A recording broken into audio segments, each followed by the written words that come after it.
Malam itu, angin di lereng Merapi memang terasa beda. Bukan cuma soal dinginnya yang menusuk sampai ke tulang, tapi ada sesuatu yang sulit dijelasin dengan kata-kata. Udara seperti lebih berat, seolah setiap tarikan napas membawa beban yang nggak kelihatan. Daun-daun kering berdesir pelan terseret angin, bunyinya mirip bisikan yang sengaja direndahkan. Langit gelap tanpa bintang, bulan pun cuma kelihatan setengah, tertutup awan kelabu yang menggantung rendah. Aku masih ingat jelas bagaimana suasana itu bikin bulu kuduk berdiri, meskipun waktu itu aku pura-pura santai. Aku, Raka, duduk bersila di lantai kayu basecamp kecil yang penerangannya cuma lampu bohlam kuning redup. Di hadapanku ada Bayu dan Dimas, dua temanku yang sama-sama nekat dan sama-sama keras kepala. Jaket gunung kami sudah lengkap. Carrier berdiri rapi di sudut ruangan, seolah menunggu aba-aba untuk segera dipanggul. Jam tangan di pergelangan tanganku menunjukkan pukul 10:45 malam. Tinggal sebentar lagi menuju jam 11, waktu yang entah kenapa sejak sore tadi terasa terus dikejar-kejar.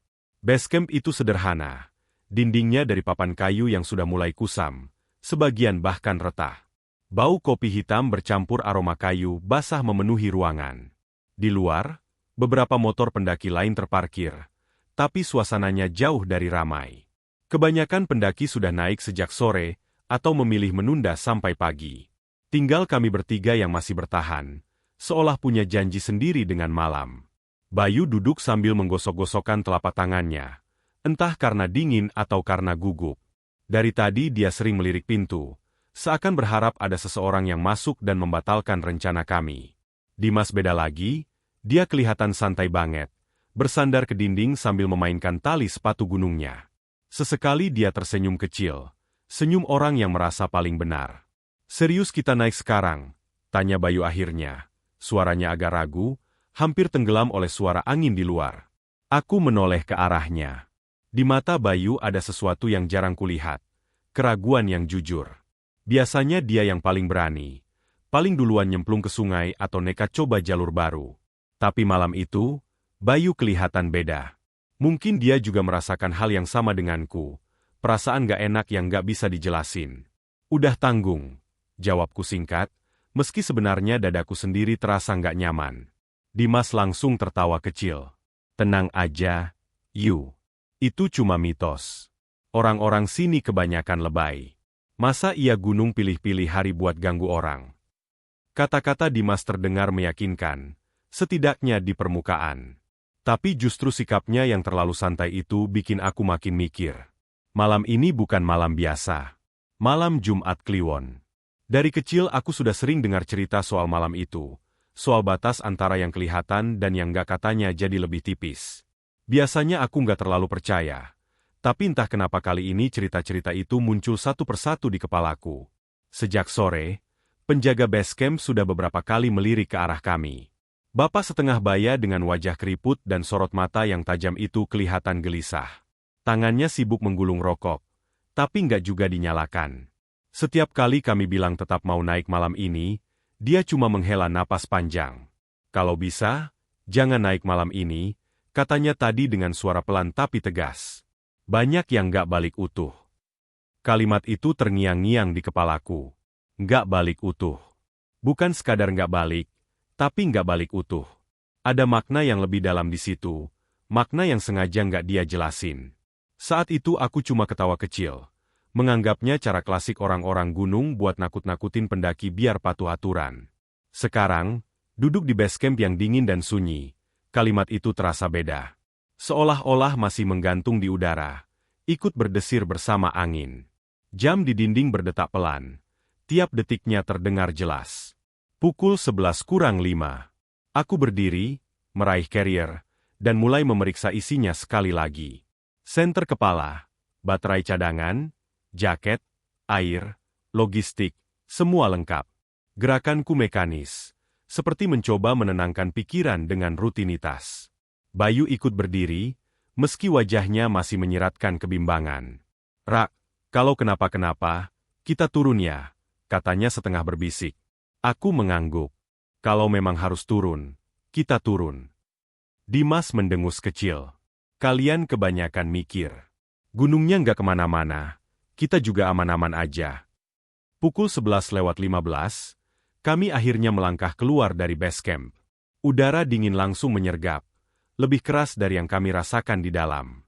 Aku menarik napas dalam-dalam, mencoba mengisi paru-paru dengan keberanian yang entah datang dari mana.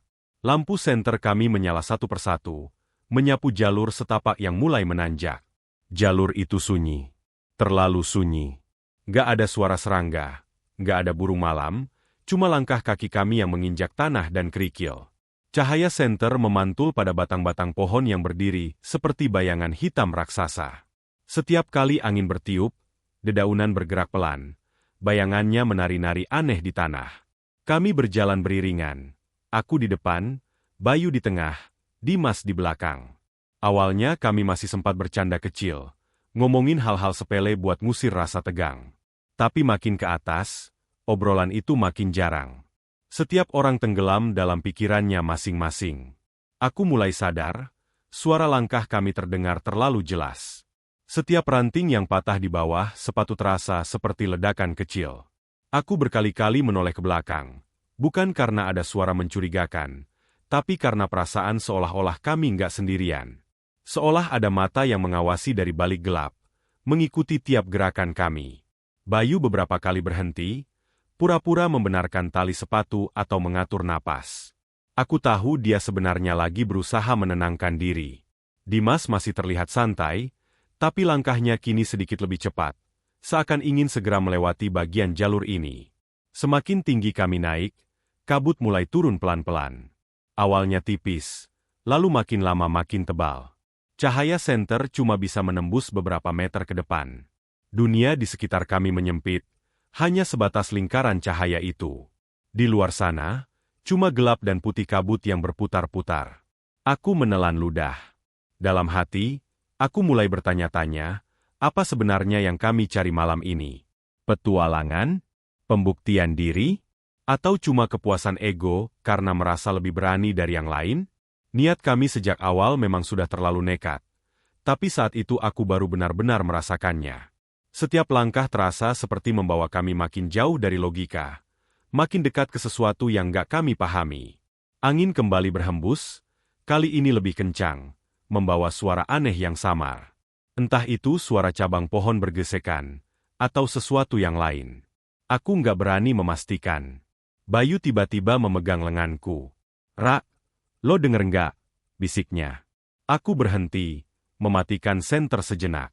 Dalam gelap total, pendengaranku terasa lebih peka. Ada suara pelan, seperti langkah kaki lain, tapi ritmenya nggak sama dengan kami.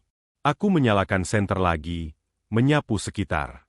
Nggak ada siapa-siapa.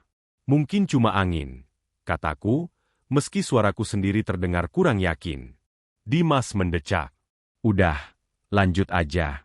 Kalau kita berhenti terus, malah makin parno." Kami melanjutkan perjalanan, tapi suasana sudah berubah. Nggak ada lagi tawa, nggak ada lagi candaan. Yang ada cuma langkah kaki, napas berat, dan pikiran yang mulai dipenuhi kemungkinan-kemungkinan buruk. Dalam hati, aku teringat lagi wajah penjaga base camp, sorot matanya yang serius, dan kata-katanya yang sederhana tapi dalam. Mungkin dia bukan sekadar menakut-nakuti. Mungkin dia tahu sesuatu yang gak kami tahu. Tapi saat itu, semuanya sudah terlambat untuk mundur dengan tenang.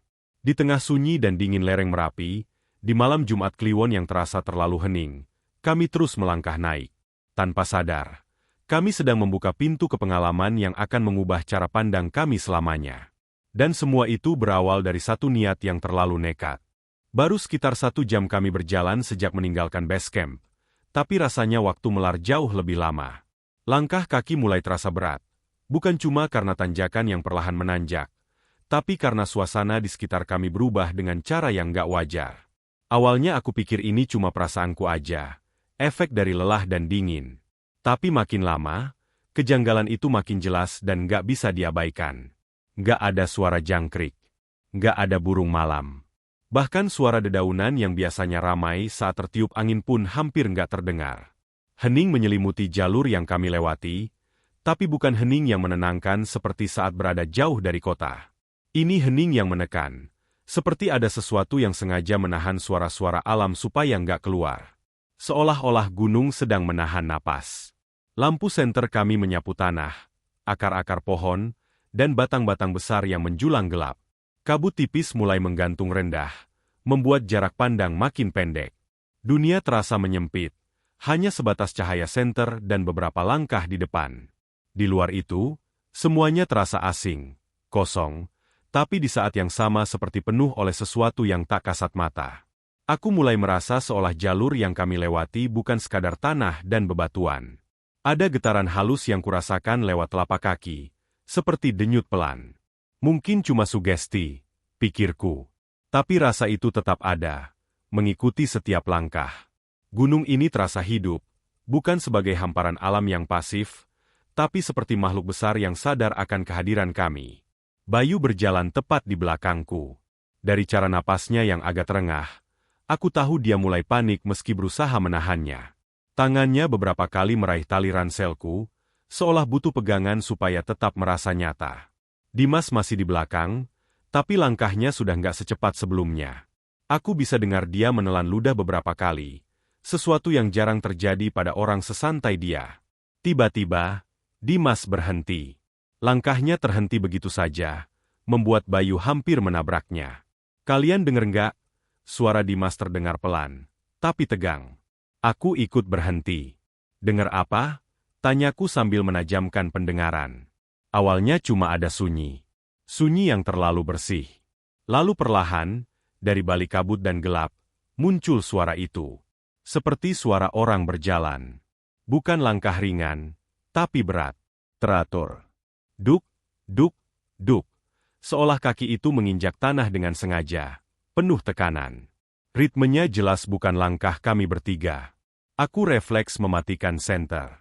Kami berdiri dalam gelap total, cuma mengandalkan pendengaran. Suara langkah itu terdengar makin jelas, tapi anehnya tidak semakin dekat. Seolah-olah berjalan di tempat, atau melingkari kami dari jarak yang sama. Bayu mulai baca doa pelan-pelan. Bibirnya bergerak cepat, suaranya hampir nggak terdengar, tapi cukup jelas buatku yang berdiri dekat. Tangannya gemetar, dan aku bisa merasakan getarannya ketika dia tanpa sadar menarik jaketku. Nafasnya pendek-pendek, seperti menahan tangis.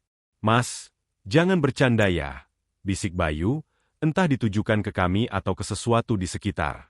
Aku menyalakan senter lagi dan menyapukan cahaya ke segala arah. Nggak ada siapa-siapa. Jalur kosong, pohon-pohon berdiri diam, kabut menggantung tanpa bentuk. Tapi suara langkah itu masih ada. Kini terdengar sedikit lebih ke kiri. Ini nggak beres, gumamku pelan. Dimas nggak menjawab. Wajahnya pucat, rahangnya mengeras. Aku tahu dia juga mendengarnya, dan kali ini dia nggak berusaha menyangkal. Semua sikap sok beraninya perlahan runtuh, digantikan tatapan waspada yang belum pernah kulihat sebelumnya. Kami berdiri cukup lama, sampai suara langkah itu perlahan memudar, seolah menjauh atau tenggelam ke dalam tanah. Sunyi kembali datang, tapi kali ini terasa lebih pekat. Aku hampir berharap suara itu muncul lagi, karena sunyi seperti ini justru lebih menakutkan. Kita lanjut apa balik? Tanya Bayu dengan suara bergetar. Aku ragu. Logikaku bilang kami harus turun. Tapi ada perasaan aneh di dadaku, seperti ditarik ke atas. Bukan rasa penasaran yang menyenangkan, tapi dorongan yang memaksa. Seolah jalur di depan sudah menunggu dan gak peduli dengan keputusan kami. Pelan-pelan aja, akhirnya aku bilang. Kalau ada apa-apa, kita langsung turun. Kami melanjutkan perjalanan dengan langkah lebih hati-hati. Setiap suara kecil bikin kami tersentak. Setiap bayangan di balik kabut terlihat mencurigakan. Aku mulai merasa seolah mata gunung ini mengawasi dari segala arah. Dari balik batang pohon, dari celah batu, bahkan dari tanah yang kami injak. Beberapa menit kemudian, kabut menipis sedikit. Jalur di depan terlihat agak lapang, seperti area datar kecil sebelum tanjakan berikutnya. Aku merasa sedikit lega dan mempercepat langkah. Tapi rasa lega itu cuma bertahan beberapa detik. Dari balik kabut tipis di depan kami, muncul siluet seseorang. Aku langsung berhenti. Nafasku tercekat. Sosok itu berdiri diam di tengah jalur, menghadap ke arah kami. Posturnya seperti orang dewasa, tinggi sedang. Dia mengenakan pakaian pendaki, tapi modelnya aneh. Terlalu lama. Jaketnya panjang dan lusuh, warnanya pudar, seperti sudah bertahun-tahun terkena hujan dan panas. Celananya juga tampak usang, bagian bawahnya kotor, seolah sering diseret di tanah. Wajahnya nggak kelihatan jelas. Kabut menutupi bagian kepalanya, dan bayangan senterku seolah enggan menyentuhnya. Tapi aku bisa merasakan tatapannya. Bukan lewat mata yang terlihat, tapi lewat perasaan yang langsung menusuk dada. Tatapan kosong, dingin, tapi penuh kesadaran. Bayu langsung mencengkeram lenganku kuat-kuat. Doanya berubah jadi isak tertahan. Dimas berdiri kaku, mulutnya sedikit terbuka, tapi nggak keluar suara apapun. Mas, aku mencoba bersuara. Entah kenapa kata itu yang keluar. Mungkin refleks, mungkin kebiasaan sopan yang salah tempat. Mas, mau lewat. Sosok itu nggak menjawab. Dia cuma berdiri, nggak bergerak sedikit pun. Kabut di sekitarnya perlahan bergerak, tapi tubuhnya tetap diam, seperti patung. Keheningan kembali menekan telinga kami, kali ini disertai rasa takut yang nyaris melumpuhkan. Dengan tangan gemetar, aku mengarahkan senter langsung ke arahnya.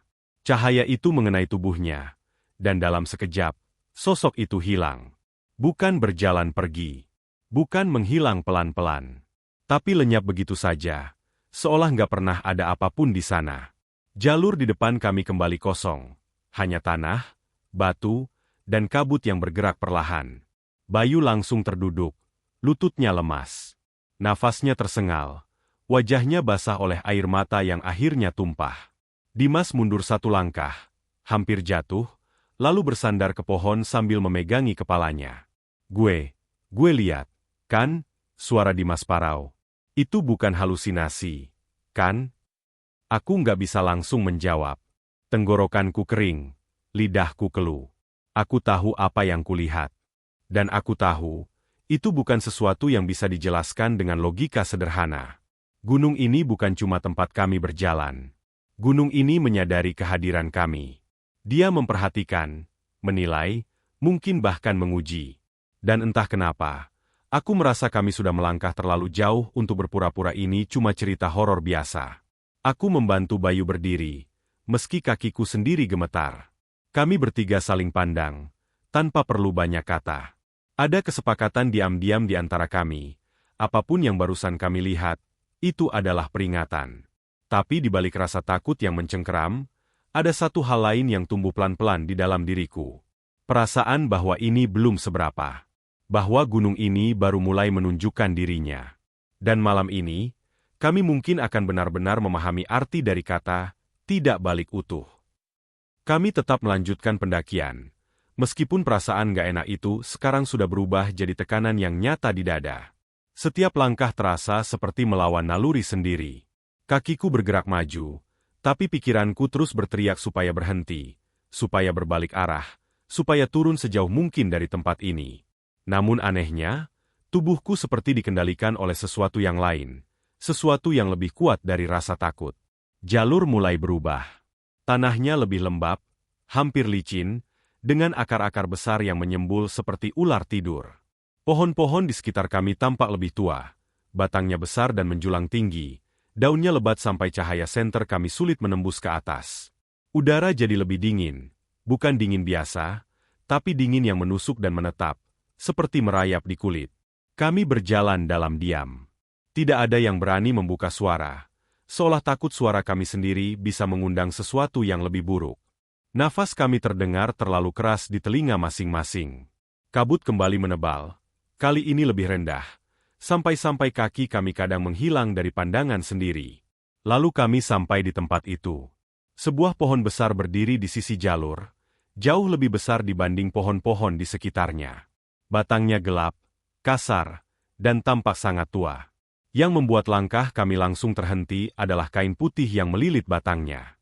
Kain itu sudah kusam, beberapa bagian sobek, warnanya tidak lagi putih bersih, melainkan keabu-abuan dengan noda-noda yang tidak jelas asalnya.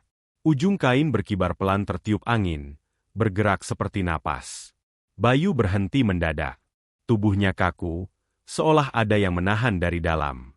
Ini tempat larangan, katanya pelan, hampir seperti takut pohon itu mendengar. Biasanya buat sesajen. Aku menelan ludah. Jantungku berdetak keras. Dalam budaya yang sering kami dengar, pohon seperti ini bukan sekadar penanda. Ini peringatan. Tanda bahwa wilayah ini bukan milik manusia sepenuhnya. Aku teringat cerita-cerita tentang pendaki yang dilarang bicara sembarangan, dilarang menunjuk, dilarang sombong. Dan yang paling penting, dilarang melanggar batas. Dimas melangkah satu langkah ke depan, mendekati pohon itu. Paling cuma penanda adat, katanya, tapi suaranya terdengar dipaksakan. Kita nggak ngapa-ngapain. Dim, jangan, kata Bayu cepat. Mending kita muter balik. Aku mengangguk. Untuk pertama kalinya sejak mulai naik, keinginanku untuk turun lebih kuat daripada rasa gengsi atau nekat. Kita cari jalur balik aja, kataku. Ini nggak benar. Baru saja aku memutar badan, angin kencang tiba-tiba datang. Bukan angin biasa. Angin itu datang seperti dorongan, menghantam tubuh kami dari samping, membuat kain putih di pohon itu berkibar liar, berputar-putar seperti hidup. Dedaunan bergemuruh keras, suara ranting saling beradu terdengar seperti jeritan patah.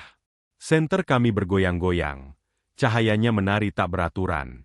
Lalu di antara suara angin itu, terdengar sesuatu yang membuat darahku serasa membeku. Tawa perempuan. Pelan. Tipis. Tapi jelas. Bukan tawa riang, bukan tawa gembira. Tawa itu terdengar seperti seseorang yang sedang menikmati ketakutan kami. Ada nada mengejek, ada nada puas. Suara itu tidak datang dari satu arah, tapi seperti berputar, kadang di depan, kadang di samping, kadang terasa sangat dekat. Bayu langsung menutup telinganya. Astagfirullah, gumamnya berulang-ulang. Aku berdiri kaku, jantungku hampir meloncat keluar dari dada. Udara terasa berat, seperti ada tekanan di sekeliling kepala. Dan sebelum aku sempat berpikir lebih jauh, suara itu berubah. Pulang. Bisikan itu terdengar jelas. Sangat jelas. Bukan seperti suara yang dibawa angin, tapi seperti seseorang berdiri tepat di sampingku, membungkuk, dan berbisik langsung ke telingaku. Nafas dingin seolah menyentuh kulitku. Pulang. Kali ini suaranya lebih dalam, lebih dekat. Bulu kuduku berdiri.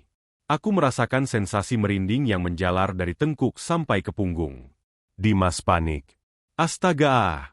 Teriaknya, lalu tanpa pikir panjang dia langsung lari ke atas jalur. Dimas! Teriak Bayu. Aku refleks mengejarnya, Bayu ikut di belakangku. Langkah kami terburu-buru, hampir tergelincir beberapa kali. Nafas kami memburu, paru-paru terasa terbakar oleh udara dingin. Kami terus berlari, mengikuti jalur setapak yang seharusnya menanjak dan membawa kami menjauh dari pohon itu. Tapi ada yang salah. Jalur ini terasa aneh. Kami berlari cukup lama, tapi suasana di sekitar tidak berubah. Pohon-pohon itu lagi. Akar-akar itu lagi. Bahkan batu besar dengan bentuk aneh yang kulihat barusan, muncul lagi di depan kami. Seolah-olah kami berputar di lingkaran yang sama. Kok nggak nyampe-nyampe sih? Bayu terengah, suaranya hampir menangis.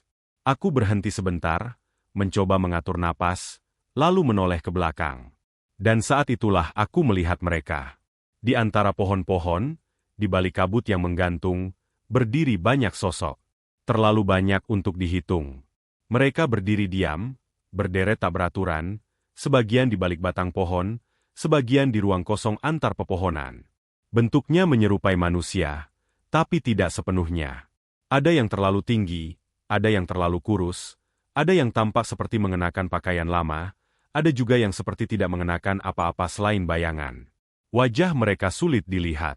Beberapa seperti tidak memiliki wajah sama sekali, hanya gelap. Yang lain tampak memiliki mata, tapi matanya terlalu banyak atau terlalu dalam. Namun satu hal yang sama dari semuanya, mereka menatap kami. Tatapan itu terasa nyata, menekan. Seperti ribuan mata menempel di tubuhku, menilai, menghakimi, menunggu. Aku merasakan kakiku lemas, hampir jatuh. Tenggorokanku tercekat, tidak bisa mengeluarkan suara. Rak, Bayu berbisik ketakutan. Itu apa? Aku ingin bilang jangan lihat. Aku ingin bilang lari. Tapi tubuhku seperti membatu. Pikiranku kosong, hanya dipenuhi satu kesadaran yang mengerikan. Kami telah melanggar sesuatu yang tidak seharusnya. Sosok-sosok itu tidak bergerak mendekat. Mereka hanya berdiri, diam, seperti penonton. Tapi justru itu yang paling menakutkan. Seolah-olah kami sedang berada di panggung, dan mereka sedang menikmati pertunjukan kepanikan kami. Tiba-tiba, dari arah depan, terdengar suara langkah tergesa. Dimas muncul dari balik kabut, wajahnya pucat pasi, matanya liar. "Kalian kenapa berhenti?" teriaknya. "Jangan nengok ke belakang," teriakku refleks, suaraku pecah. Tapi terlambat. Dimas menoleh. Aku melihat wajahnya berubah seketika. Rahangnya terbuka, matanya membelalak. Napasnya tersendat seperti orang yang baru saja tenggelam dan ditarik ke permukaan. Ya Allah, suaranya nyaris tidak keluar. Angin kembali bertiup kencang, kali ini lebih dingin dari sebelumnya. Kabut bergerak cepat, menelan sebagian sosok-sosok itu, tapi tidak semuanya. Beberapa masih terlihat, makin dekat, atau mungkin itu cuma perasaanku. "Pulang," bisikan itu terdengar lagi. Kini lebih banyak, lebih ramai. Seolah bukan satu suara, tapi puluhan. Mereka saling tumpang tindih, berlapis-lapis, berbisik dari terasa jauh sampai sangat dekat. Aku akhirnya tersadar. Aku menggenggam tangan Bayu kuat-kuat. "Jangan lepas," kataku cepat. "Apapun yang terjadi, jangan lepas." Kami bertiga berdiri rapat, seperti anak kecil yang ketakutan di tengah gelap. Aku menutup mata sejenak, berusaha mengingat doa apapun yang bisa kuingat. Kata-katanya berantakan, tidak sempurna, tapi aku mengucapkannya dengan seluruh sisa keberanian yang kupunya. Aku tidak tahu berapa lama kami berdiri di situ. Detik terasa seperti menit, menit terasa seperti jam.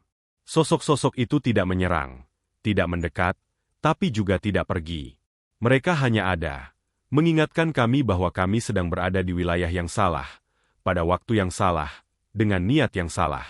Dalam hati, aku tahu satu hal dengan pasti. Pohon berbalut kain putih itu bukan sekadar tanda. Itu adalah batas.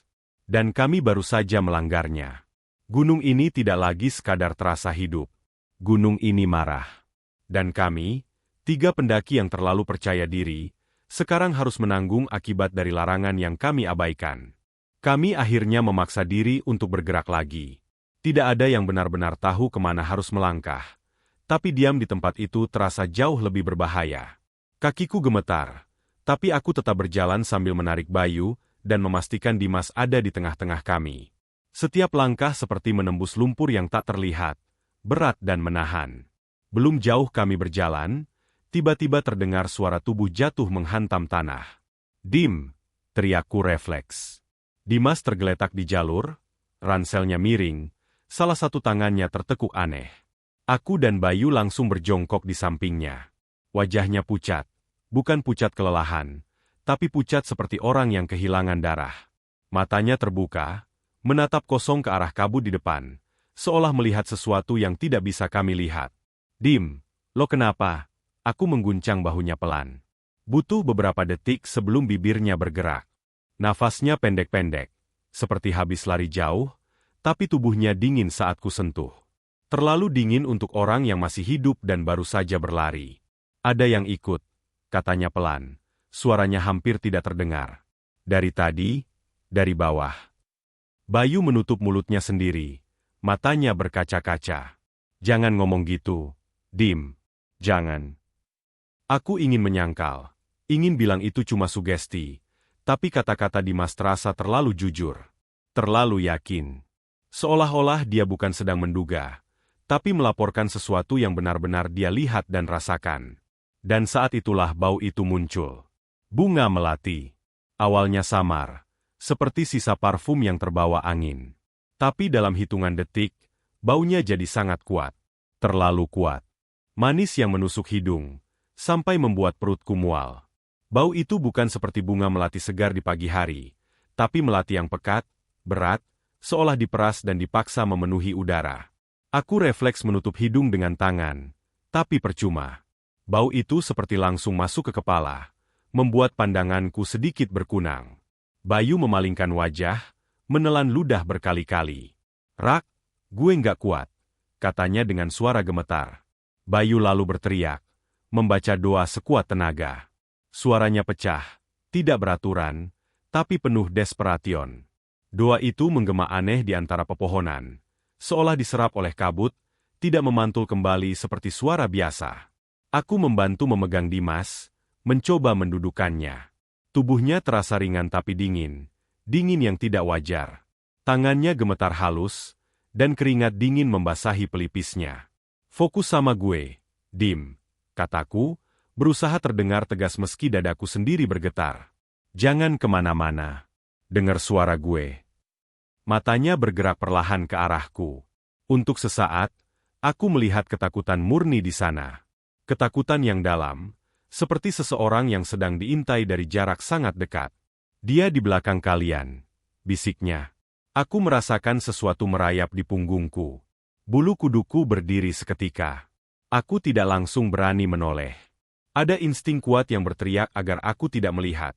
Seolah melihatnya akan membuat segalanya menjadi lebih buruk. Tapi aku tetap menoleh.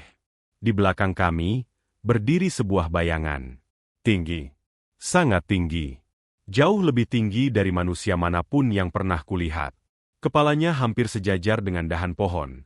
Tubuhnya menjulang kurus, hitam pekat, seperti bayangan yang terlepas dari pemiliknya. Tidak ada wajah. Tidak ada mata. Tidak ada mulut. Hanya bentuk kepala kosong yang miring sedikit ke depan. Bayangan itu tidak sepenuhnya solid. Pinggirannya bergetar pelan, seperti asap yang dipadatkan. Namun kehadirannya terasa nyata, sangat nyata. Udara di sekitarnya terasa lebih dingin, lebih berat. Bau melati makin menusuk, membuat kepalaku berdenyut. Bayangan itu condong perlahan ke arah Dimas. Gerakannya lambat, tapi penuh niat. Seolah-olah sedang mengamati sesuatu yang berharga, sesuatu yang ingin diambil. Aku merasakan amarah bercampur takut meledak di dadaku. Entah dari mana keberanian itu datang, tapi tubuhku bergerak lebih cepat dari pikiranku. Aku berdiri, memposisikan diri di antara Dimas dan bayangan itu. "Pergi!" teriakku sekeras yang aku bisa. Suara itu keluar bukan hanya dari tenggorokanku, tapi dari dalam dada. Aku berteriak lagi. Kali ini lebih keras, lebih nekat. Bayu ikut berteriak. Doanya berubah jadi jeritan yang putus-putus. Bayangan itu berhenti bergerak. Untuk sesaat, semuanya terasa diam. Angin berhenti. Daun tidak bergoyang. Kabut membeku di tempatnya. Dunia seolah menahan napas. Lalu bayangan itu sedikit mencondongkan kepalanya, seolah sedang menatapku, meski aku tahu dia tidak punya mata. Tekanan di kepalaku makin kuat. Dadaku sesak, seperti ditindih beban berat. Aku hampir jatuh berlutut. Dan tiba-tiba, semuanya gelap. Bukan gelap karena lampu mati. Bukan gelap karena mata terpejam. Gelap ini total, menyelimuti segalanya. Tidak ada suara, tidak ada bau, tidak ada sensasi. Seolah-olah aku terputus dari dunia. Aku tidak tahu berapa lama aku berada dalam kegelapan itu. Bisa jadi beberapa detik, bisa jadi jauh lebih lama. Dalam gelap itu, aku merasa seperti melayang. Tubuhku tidak terasa, pikiranku kabur. Ada potongan-potongan suara samar, seperti bisikan yang datang dan pergi, tapi aku tidak bisa menangkap artinya. Lalu perlahan, kesadaran mulai kembali. Hal pertama yang kurasakan adalah dingin tanah di bawah tubuhku. Lalu suara napas Bayu yang tersengal-sengal, seperti orang yang baru selamat dari tenggelam. Aku membuka mata pelan-pelan.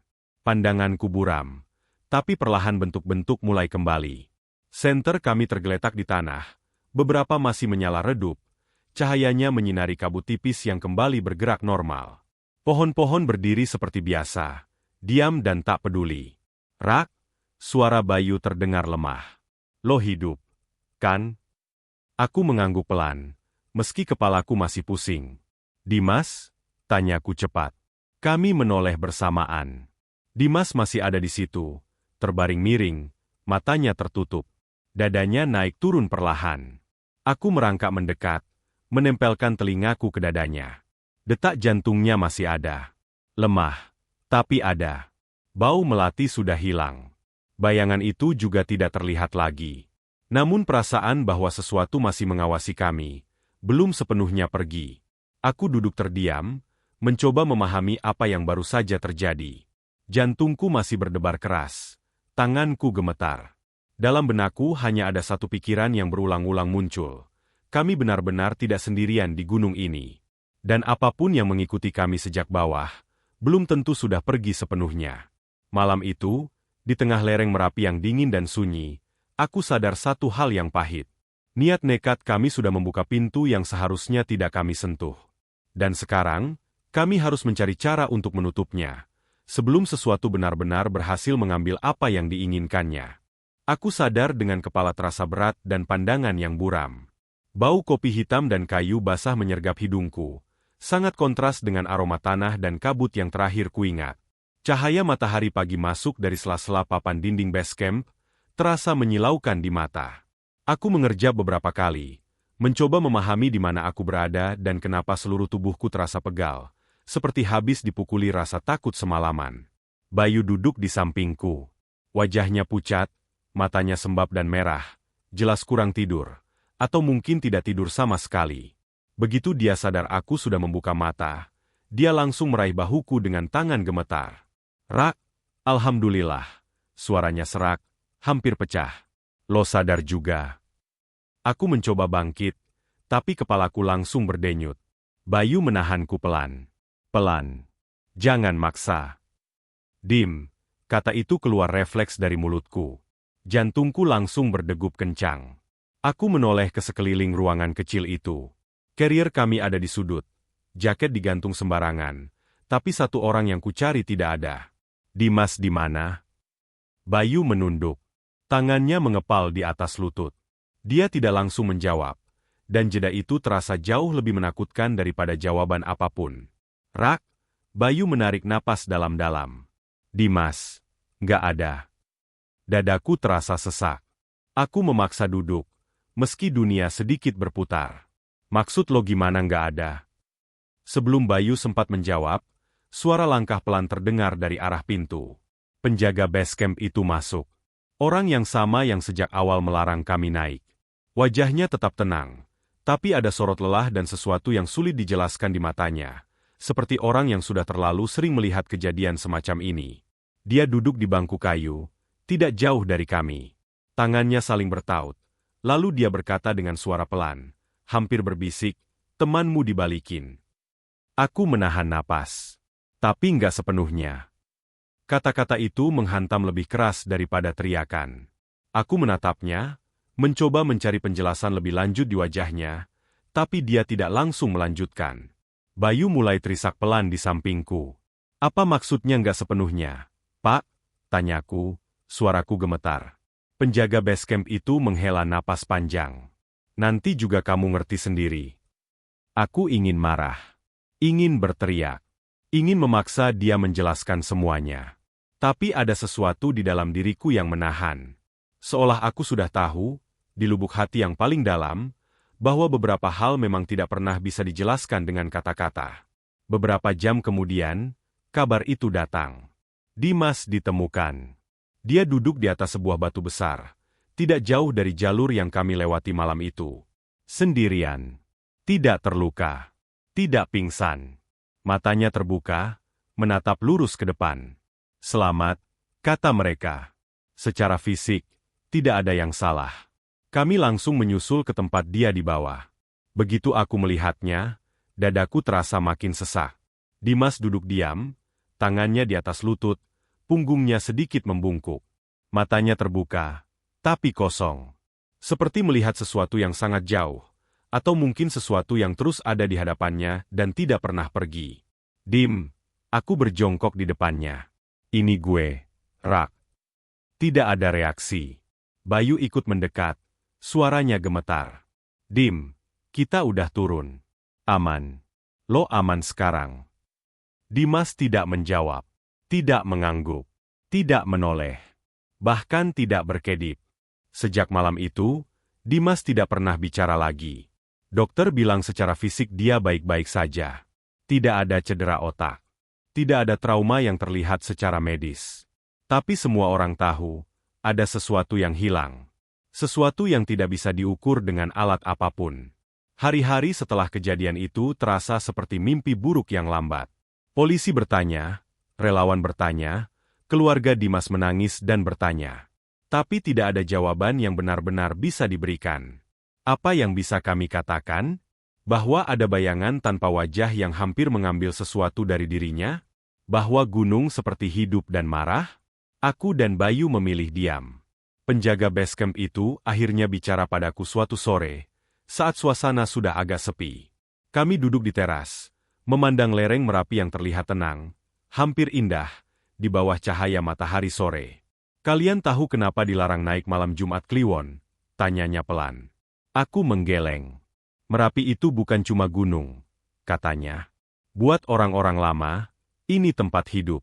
Ada yang tinggal, ada yang lewat, ada yang jaga. Di malam tertentu, jalur yang biasa dilewati manusia, dipakai sama mereka. Aku merinding. Biasanya mereka nggak ganggu. Asal kita tahu diri, tahu batas. Tapi kalau nekat lewat di waktu yang salah, dia berhenti sejenak. Itu sama aja kayak masuk rumah orang tanpa izin. Terus Dimas? Tanyaku lirih. Penjaga itu menatap ke kejauhan. Gak semua yang diambil itu badan. Kadang yang ditahan, ya kesadarannya, jiwanya. Kata-kata itu menjelaskan semuanya, sekaligus tidak menjelaskan apa-apa. Tapi entah kenapa, aku merasa itu adalah kebenaran paling jujur yang bisa kudapatkan. Sejak kejadian itu, hidupku berubah pelan-pelan. Aku jadi lebih sensitif sama hal-hal kecil. Suara angin malam, bau bunga melati yang tiba-tiba muncul, kabut yang turun terlalu cepat. Kadang, di mimpi, aku masih melihat bayangan tinggi tanpa wajah itu. Berdiri diam. Menunggu. Bayu juga tidak pernah sama. Dia jadi sering terbangun tengah malam, membaca doa dengan suara pelan. Kami jarang membahas kejadian itu secara langsung. Tapi kami sama-sama tahu, ada sesuatu yang tertinggal di sana. Di lereng Merapi.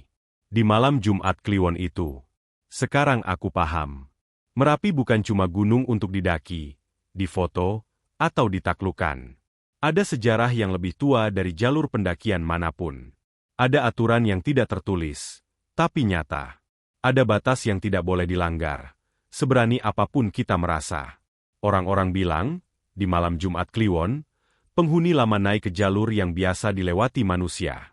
Mereka berjalan seperti kita berjalan. Mereka lewat seperti kita lewat. Dan kalau kita nekat ada di sana pada saat yang sama, hasilnya cuma dua. Kita bisa pulang. Atau kita ditahan untuk tinggal. Aku termasuk yang pulang. Bayu juga. Dimas, secara tubuh, iya. Tapi bagian lain dari dirinya mungkin masih ada di sana. Entah di mana, entah bersama siapa. Karena itu, siapapun yang membaca ini, anggap ini bukan cerita seram untuk hiburan. Anggap ini peringatan dari orang yang sudah terlalu dekat dengan batas. Jangan naik gunung Merapi saat malam Jumat Kliwon. Kalau bukan karena fisik yang diambil, yang bisa hilang, adalah jiwamu.